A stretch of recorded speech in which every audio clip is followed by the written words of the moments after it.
Centers for Disease Control and Prevention.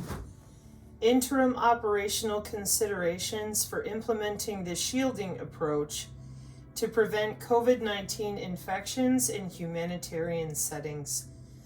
July 26, 2020.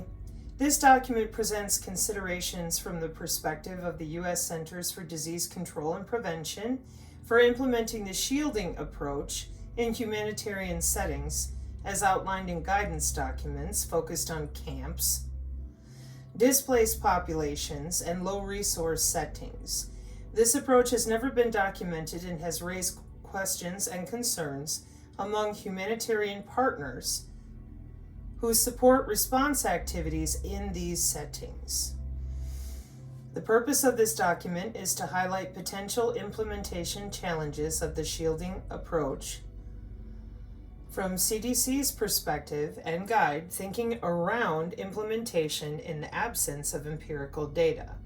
Considerations are based on current evidence known about the transmission and severity of coronavirus and may need to be revised as more information becomes available. What is the shielding approach? The shielding approach aims to reduce the number of severe COVID cases by limiting contact between individuals at higher risk of developing severe disease, high risk, and the general population, low risk. High-risk individuals would be temporarily relocated to safe or green zones established at the household, neighborhood, camp, sector, or community level, depending on the context and setting.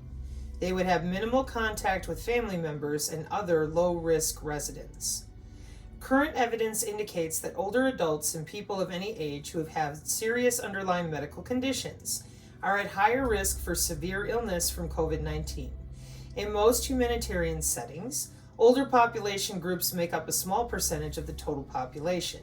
For this reason, the shielding approach suggests physically separating high-risk individuals from the general population to prioritize the use of limited available resources and avoid implementing long-term containment measures among the general population. Okay, now this is on the way back machine, but why are we reading this?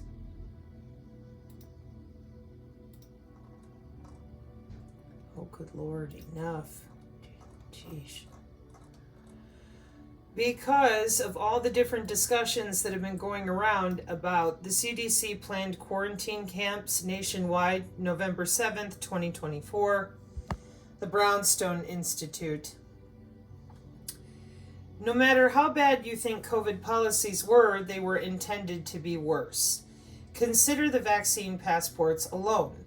6 cities were locked down to include only the vaccinated in public indoor places: New York, Boston, Chicago, New Orleans, DC, and Seattle. The plan was to enforce this with vaccine passport. It broke.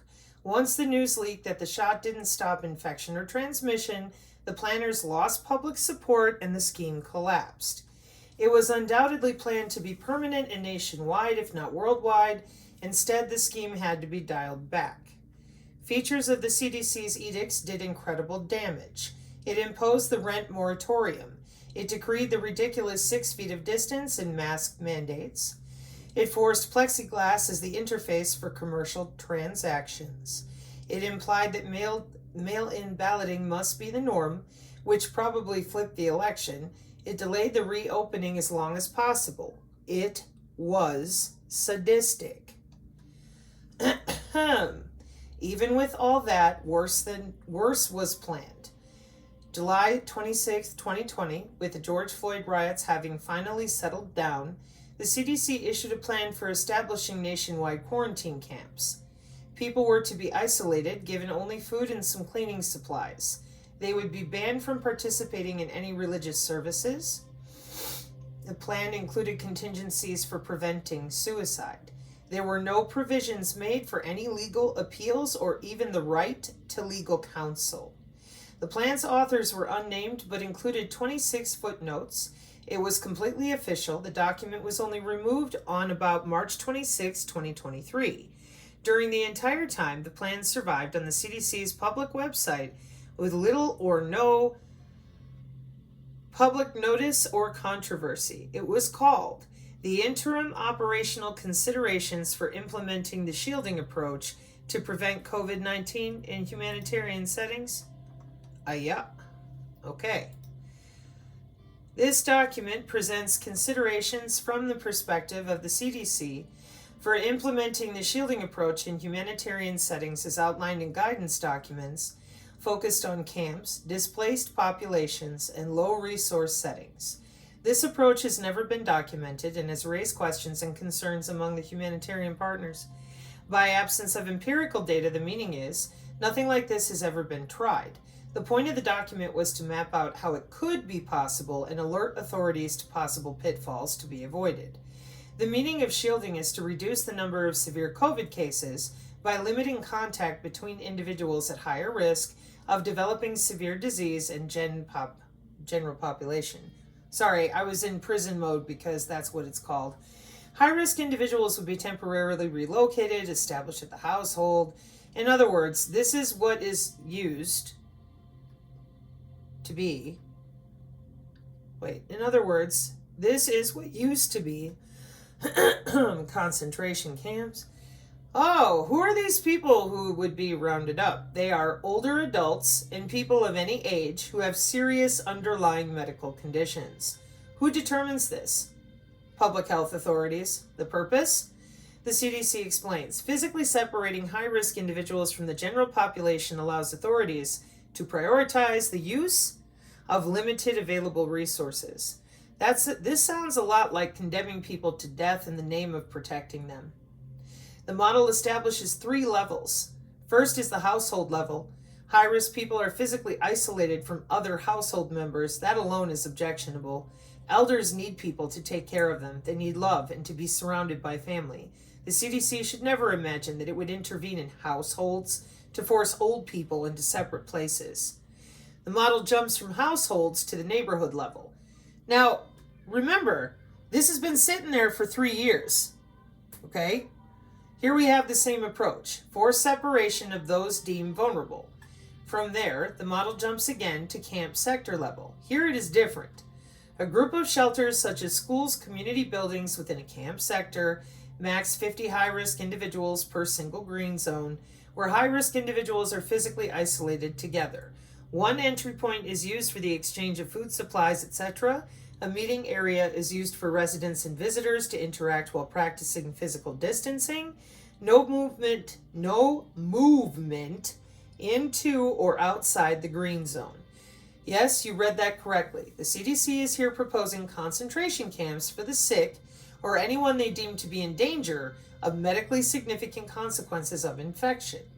Further, to minimize external contact, each green zone should include able-bodied high-risk individuals capable of caring for residents who have disabilities or are less mobile. Otherwise, designate low-risk individuals for these tasks, preferably who have recovered from COVID and are assumed to be immune.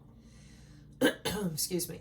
The plan says in passing, contradicting thousands of years of experience, currently we do not know if prior infection confers immunity. Therefore, the only solution is to minimize all exposure throughout the whole population. Getting sick is criminalized. These camps require a dedicated staff to monitor each green zone.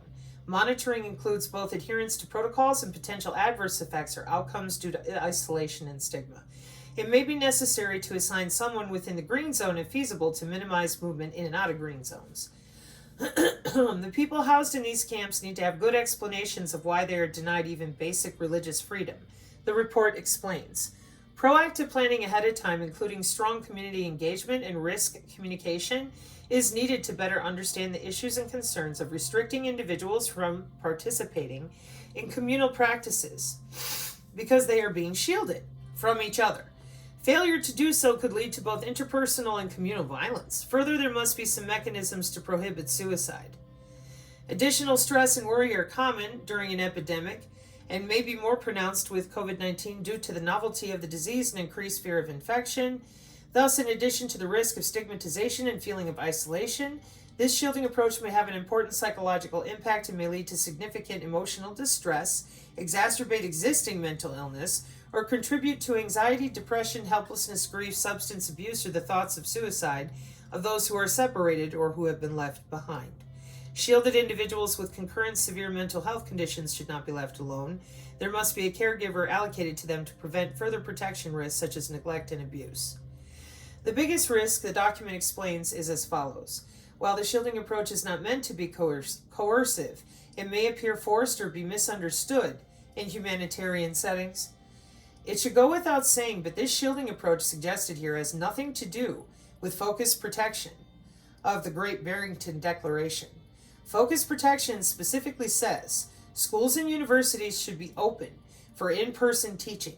Extracurricular activities such as sports should be resumed. Young low-risk adults should work normally rather than from home. Restaurants and other businesses should open. Arts, music, sport, and other cultural activities should resume. People who are more at risk may participate if they wish, while society as a whole enjoys the protection conferred upon the vulnerable by those who have built up herd immunity. In 4 years of research and encountering truly shocking documents and evidence of what happened in the COVID years, this one certainly ranks up at the top of the list of totalitarian schemes for pathogenic control prior to vaccination. It is quite simply mind-blowing that such a scheme could ever be contemplated. Who wrote it? What kind of deep institutional pathology exists that enabled this to be contemplated? Yeah, I have a couple questions too, but we'll get to that in a minute.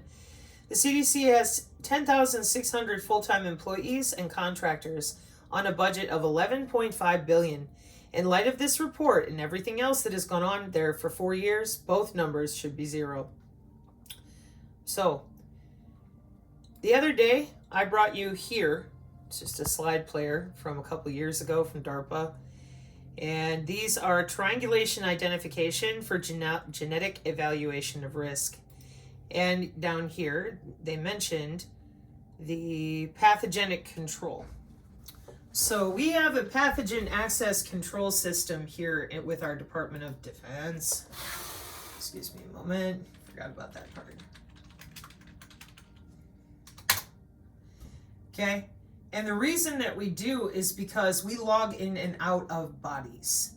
And we play with cells in the body, and we also protect bodies. Excuse me, but we log in directly to bodies. This triangulation identification is for genetic evaluation. It is not just about CRISPR-Cas9. It is also about molecular communication for the modification of our atmosphere. Okay, so DNA triangulation, your guide, right? Hang on.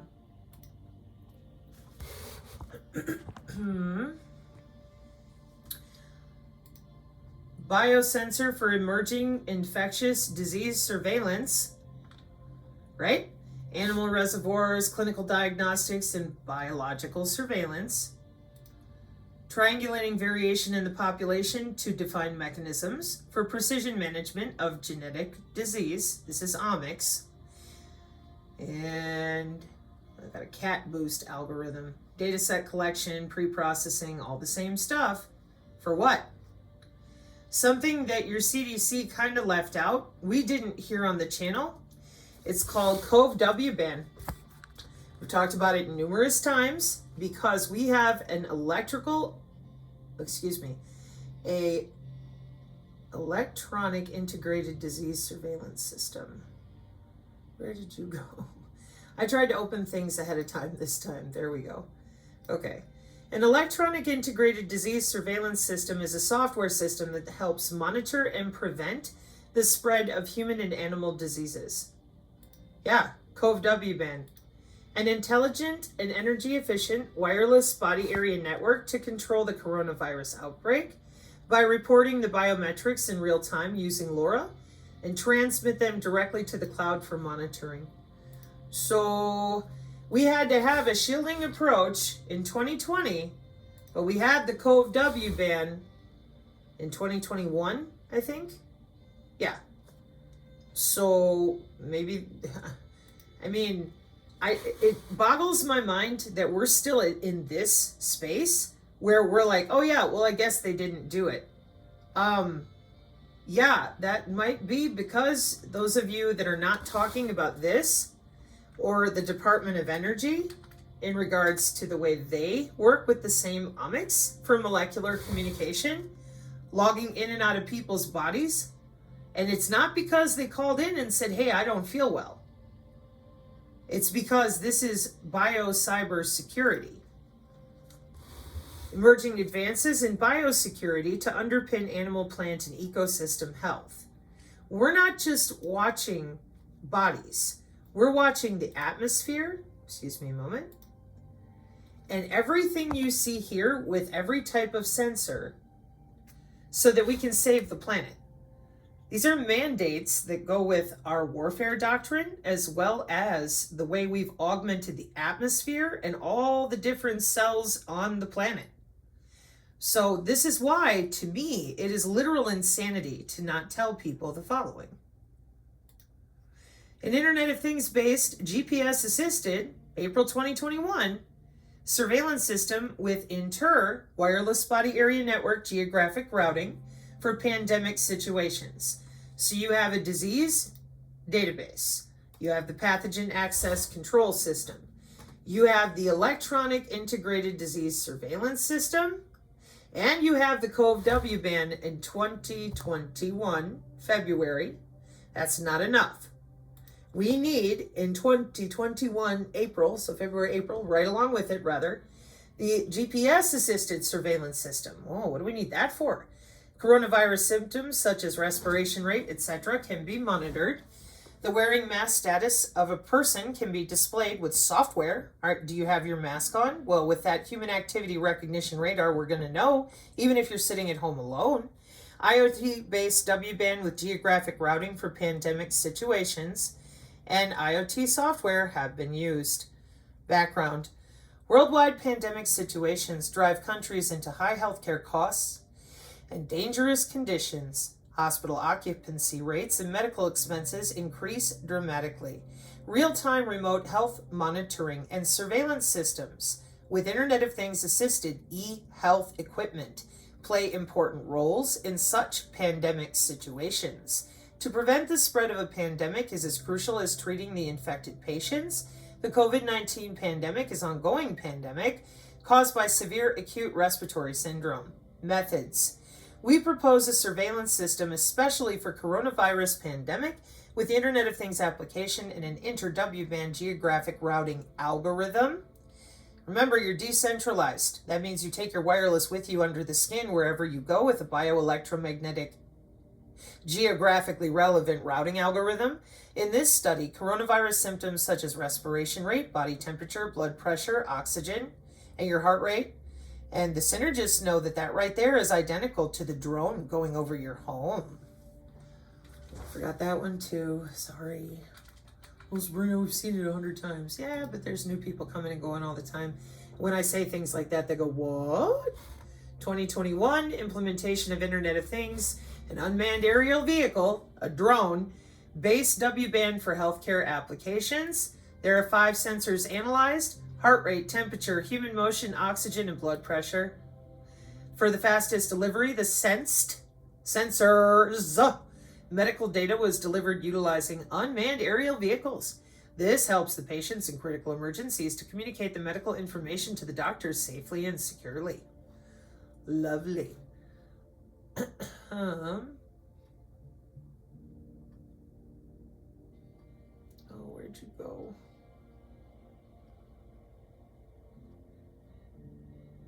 There we go.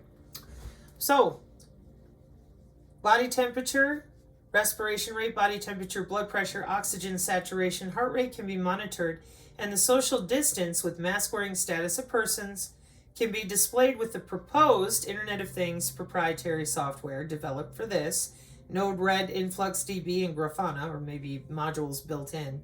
Results.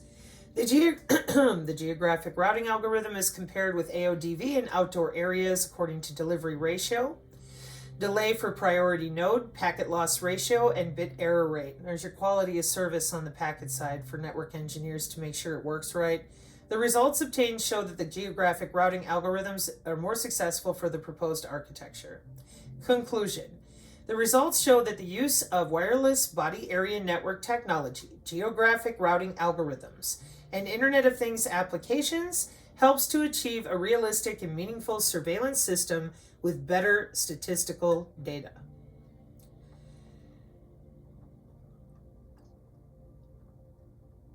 Good Lord. So I will leave this here for you out there to take a look. It has coordinator nodes. It talks about the way that the nodes communicate with the network topology, CSMA-CA based 802.15.6, collision sense multiple access collision avoid. The geographic routing algorithm is used for inter-W-band communication. Real-time monitor and surveillance systems are proposed, and the simulation results are presented in section 4. Related works. A search of relevant literature did not find any study which combined W-band IoT software, COVID pandemic monitoring system, and geographic routing for inter-W-band communications. I'm curious what this is in relevance to. Ambulatory monitoring systems are systems containing physiological monitors that can log a patient's physiological data during a daily routine to give to medical personnel a better picture of the patient's state of health than is possible during a brief visit to the clinic. 2016. The monitoring system monitors the operation of the entire microgrid by collecting the analog values and Boolean values of the LV measurement and control unit, DG inverter and grid connection and separation controller in real time. To me, that's just more sensor technology somewhere. Experimental study, okay. Anyways, so yet another way that rather than locking people up, they're watching anyways. Let's take a look at this in a different direction, shall we? Part D, it is DoD policy that A, comprehensive health surveillance is an important element to force health protection programs to promote, protect, and restore the physical and mental health of DoD personnel throughout their military service and employment, both in garrison and during deployment, consistent with reference D in DODD 4715.1E, reference E. B, comprehensive, continuous, and consistent health surveillance shall be conducted by the military services to implement early intervention and control strategies using technologies, practices, and procedures in a consistent manner across the DoD components pursuant to this directive. C, medical surveillance systems shall continuously capture data about individual and population health status, instances of disease and injury, medical interventions such as immunizations, treatments, and medications, stress-induced casualties, combat casualties, and medical evacuations.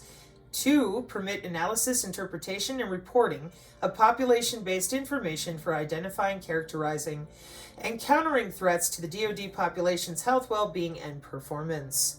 D, health surveillance systems shall continuously capture data on occupational and environmental exposures to potential and actual health hazards and link with medical surveillance data to monitor the health of the DoD's population and identify potential risks to health, thereby enabling timely interventions to prevent, treat, or control disease and injury and reinforce the provision of optimal medical care.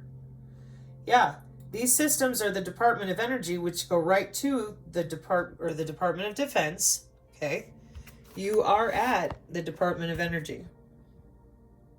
Okay, and they log into these databases, which are full of all your bioelectromagnetic algorithms in the pathogen access control system, and then they log into your biosensors to make molecular change. It's an oversimplified way of saying it because there's a lot of different ways that they move the signal there. And that's why, now back to where we were, talking about TIGER, Biosensor for Infectious Disease Surveillance.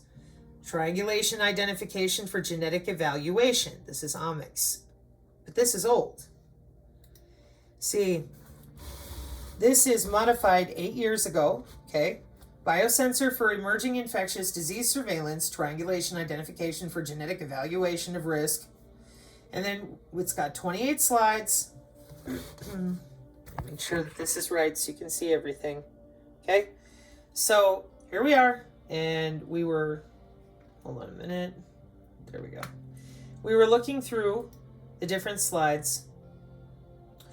And infectious disease detection today, culture, nucleic acid, no good method, and the animal reservoirs, the environmental surveillance, biosurveillance, all different types of biosurveillance, extract nucleic acids, batch reverse transcriptase, PCR stuff, mass spectrometer, spectral signals, signal processing masses to base. Now this is the spectroscopy and spectrometry and your Raman spectroscopy.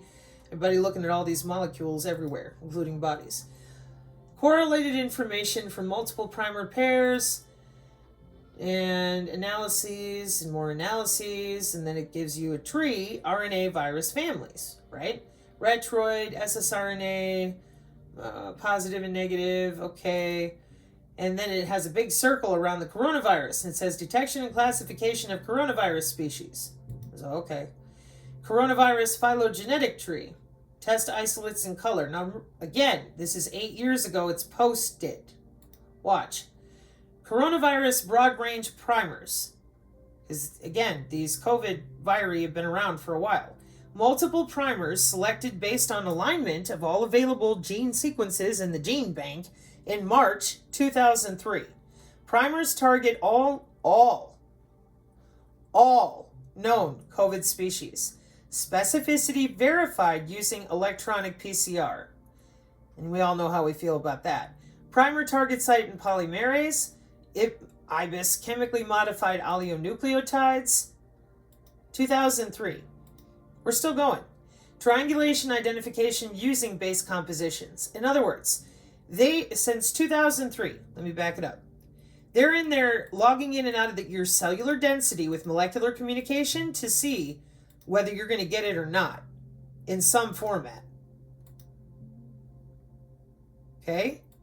This is a very specific set of biosensor genetic triangulation for omics. So this is a lot of work. Where'd you go? Okay, all of a sudden I'm having a moment. Hang on. So while I was going through here, like I said, Gene Bank 2003. I was just sitting there thinking to myself, how long have you guys been working on this? And I think what it goes to, I just wanted to give you guys my mind, is that they were so pissed off with the way that it was modified in order to spread everywhere. Anyways, so back to our Department of Defense Directive 6490.02E on February 8th, 2012. Medical and personnel information systems, and they go into all the different components and health and medical surveillance information collected, used, and released in the execution of this directive shall be protected as required by Department of Defense Directive 5400.11. What did they call that? Gain of function. That's what they were complaining about. So, Department of Defense Directive number 6490.02E on February 8th, 2012, incorporating change to August 28th, 2017. Subject: Comprehensive Health Surveillance. Purpose: reissues Directive 6490.02E, cancels out this other memorandum, establishes policies and responsibilities for routine comprehensive health surveillance of all DoD personnel throughout their service or DoD civilian employment, and establishes the Armed Forces Health Surveillance Center as the single source for DoD level health surveillance information. Okay? Wanted to make sure I left this with folks because they've got their own, and their own employees have a little bit of a different directive. A little bit. Well, whatever.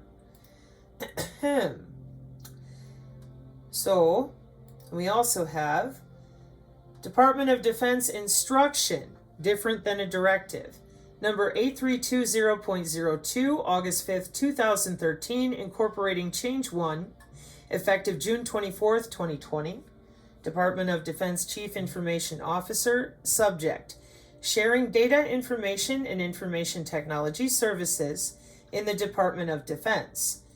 Purpose: reissues DoD Directive 8320.02 as a DoD instruction in accordance with the guidance in DODI 5025.01 and the authority in DODD 5144.02.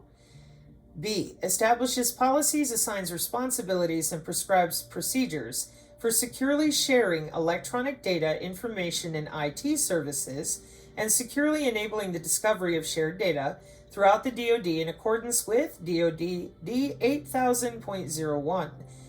Department of Defense Chief Information Officer Memorandum facilitates the shift from the transport medium to a focus on content and guides the use of resources to implement the secure sharing of data, information, and IT services within the DoD information enterprise and with mission partners. Applicability. This instruction applies to everybody because there's your joint chiefs, your joint staff, combat combatants, agencies, field activities, etc. 2. All data assets, information, and IT services that are or may be available within the DoD, i.e. in all programs, projects, and initiatives developing or implementing them, including those managed as part of a community of interest. 3.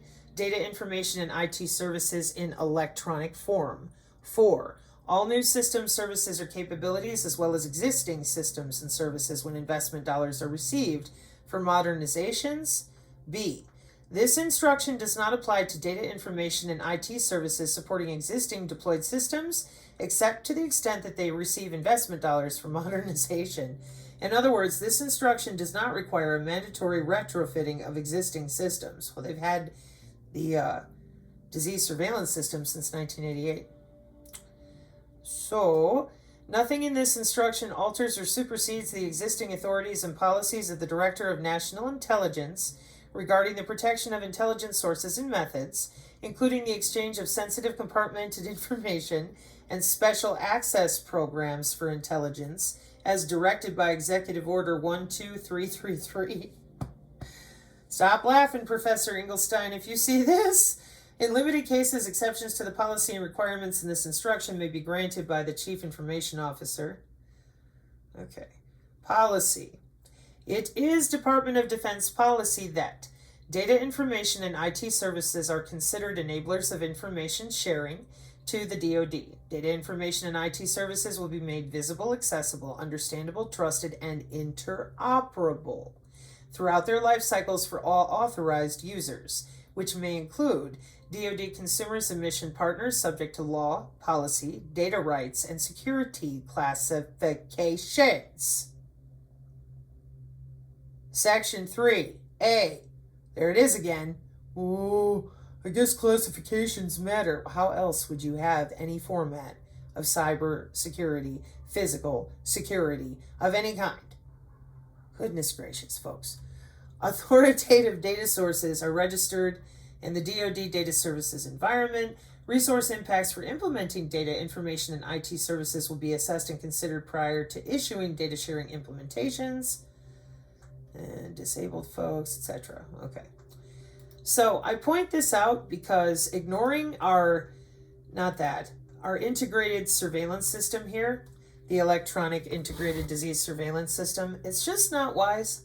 We really need to talk about these things as they are instead of how we wish they were, because we have directives, we have a lot of study, we have multiple omics databases, and we have a lot of molecular communication going on today.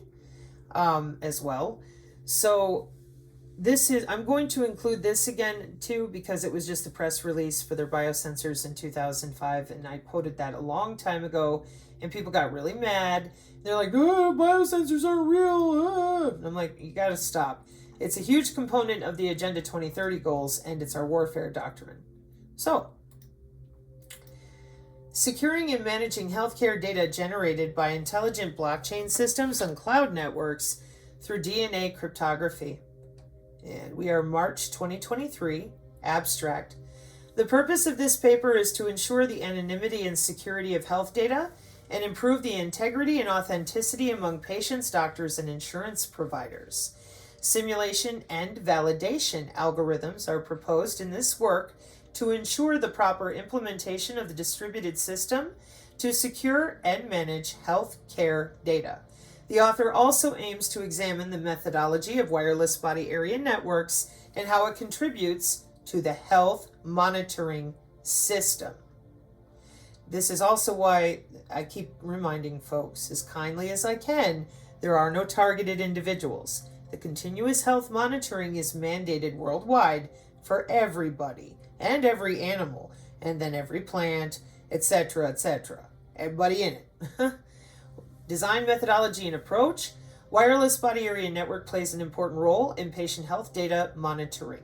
In this paper, a novel framework is designed and proposed to generate data by the sensor machines and be stored in the cloud, and the transactions can be secured by blockchain. DNA cryptography is used in the framework to encrypt the hashes of the blocks.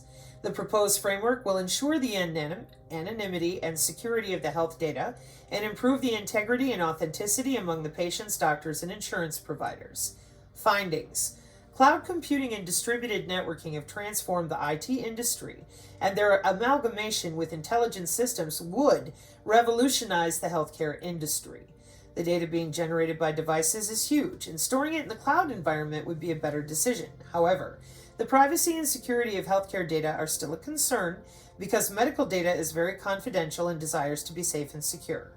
The blockchain is a promising distributed network that ensures the security aspect of the data and makes transactions authentic and transparent. In this work, the data is collected using various sensor devices and is transmitted to the cloud through the W-band via the blockchain network. W-band blockchain. Research limitations, implications.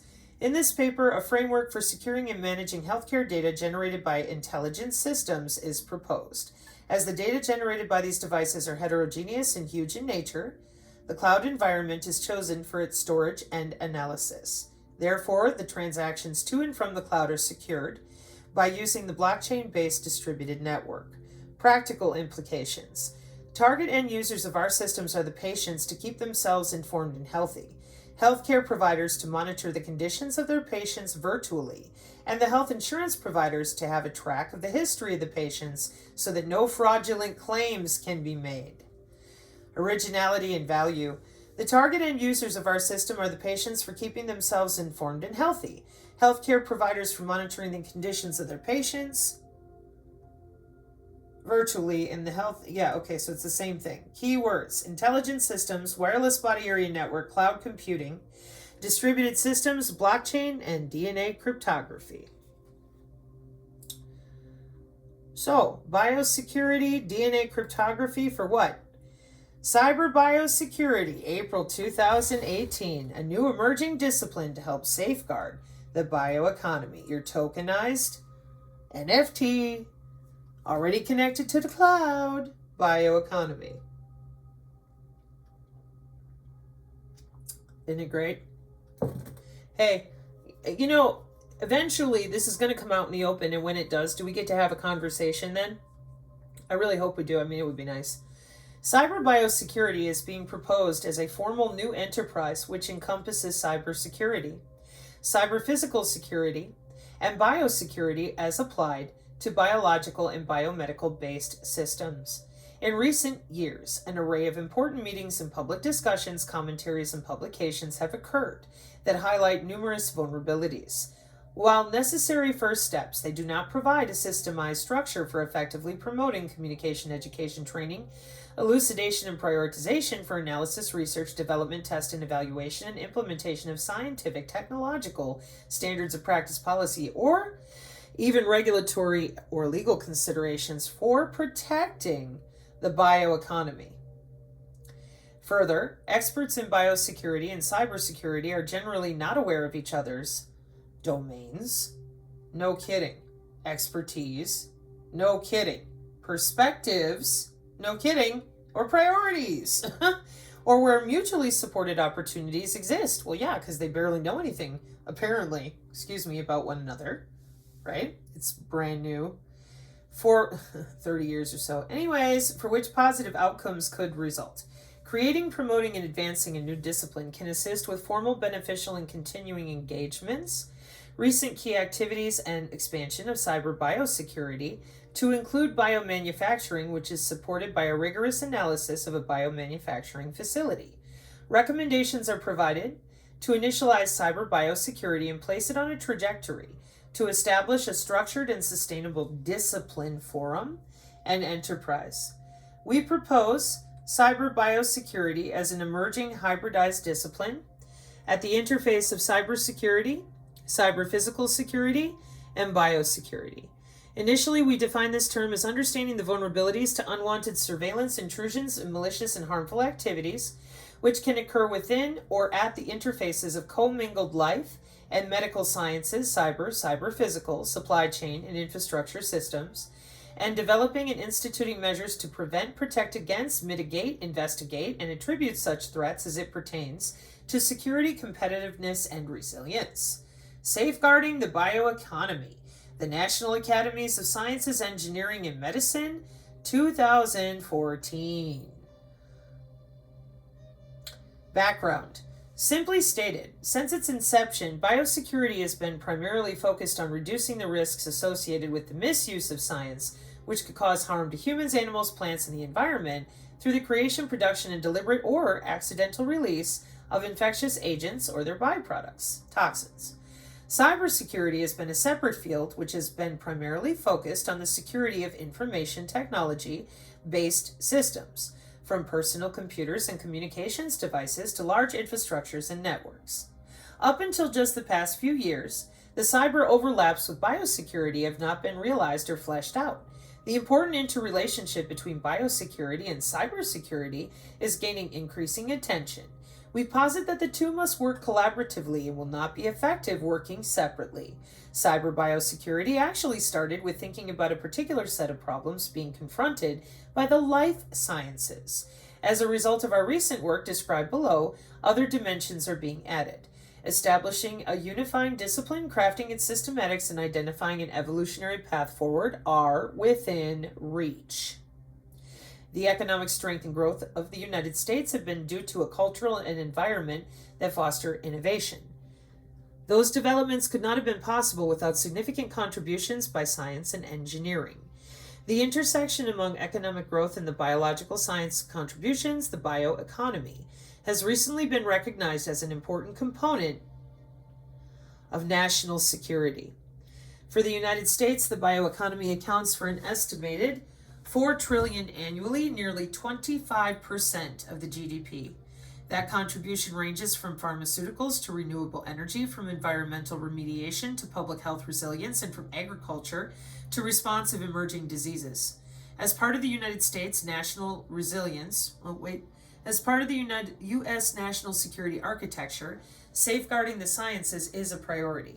In doing so, the U.S. Federal Bureau of Investigation and other federal agencies also fulfill the U.S. obligation to the Biological Toxins and Weapons Convention and compliance to the United Nations Security Council Resolution 1540, preventing the misuse of biological material. Hey, I'm biological material, and here you are misusing my own biofield for your data aggregation. They don't see it that way. Biological material, technology, and expertise in enforcement of the related statutes. The FBI also sponsors and actively engages the internationally genetically engineered machine competition to inculcate a culture of security among international students. We found nanobots in the shot! Wow, it's amazing. Looks like the FBI is very aware of that. Incredible. So, emerging leaders of research, industry, and policy making. At the same time, the FBI works with U.S. policymakers to redefine the scope of biosecurity spectrum for the 21st century, a century where there is unprecedented pace of biological research and innovation, the use of diverse and large data sets, big data, to answer global scientific and societal priorities and opportunities, concomitant to both realized and future benefits and growth, with the life sciences becoming increasingly digitized and intellectual property protection, cyber intrusion, the protection of personal, medical, and genomic information, and the impacts on science, trade, and commerce loom large. Engagements with the science media and testimonies have raised these issues, see 2015, 2017, to advance both U.S. competitiveness and national security. In 2014, the American Association for the Advancement of Science, FBI, and the U.S. Interregional Crime and Justice Research Institute published a report entitled National and Transnational Security Implications of Big Data in the Life Sciences. Briefly, this report starts by helping to understand big data, massive diverse data sets that are created, reside, are analyzed, and move in information ecosystems. So these sensors that are everywhere, yep, I figured, social media analysis and Bayesian analysis with all these algorithms, and all of you out there that do these jobs and have participated in so much of this research, protecting digital DNA and personal medical information is highlighted. They're still arguing about some of this. We have neurodefense laws that are going on in Colorado and California, and absolutely zero discussion of you logging in and out of our bodies to make all of this necessary in the first place for 30 years. Talk about putting the cart before the horse. Hey, we're going to do it to you. We'll let you know later. Do what? Cell phone remote intelligent neural regulation with self-powered piezoelectric wireless brain probe, Nano Energy, Elsevier Journals, February 2023. Achieving rapid, precise, personalized neural intervention and optimizing the allocation of medical resources. Being wirelessly self-powered by cell phone for AI assistant remote neural modulation. The audio tone of cell phone can conveniently power the brain probe wirelessly. The programmed audio tone with specific patterns can be customized for different conditions. MK Ultra! Upgraded. Mandated.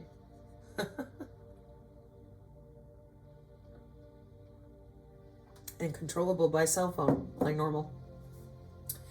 The neural regulation that is telecontrolled remotely by medical professionals or AI agents can meet the requirements of rapid, precise, personalized intervention and optimize the allocation of medical resources. Here we develop a new self-powered wireless, mini-invasive brain probe for remote intelligent neural regulation. The probe can be wirelessly powered and controlled by cell phone audio tones through piezoelectric effect with the assistance of AI cell phone video analysis. The probe consists of a biocompatible pedestal integrated with implanting stimulation electrodes connected to embedded magnets and a magnetically coupled custom-designed signal-intensifying resonator integrated with a piezoelectric-powered signal modulation circuit. A programmed audio tone functions as the wireless power source, and it can be teletransmitted remotely from other cell phones with desired neural stimulation protocols. Combined with AI-enabled video monitoring of the epileptic tremor, we show that the probe can relieve the seizure events in the epileptic mice, and the therapeutic effect is confirmed by in vivo electroencephalography and free-moving scenario, your fMRI, your EEG, the multifunctionality of versatility, AI assistance, wireless power transfer. That's why I read to you about the toothbrushes and charging things through the air and the electrified corridor systems. So when it says wireless power transfer, it means the air molecules are getting a little uppity, like I explained. And teletransmission of the cell phone interacted brain probe opens the possibility for remote precision neural modulation. So there's the Yeti in the Medical Online Diagnostic Center, and there you are.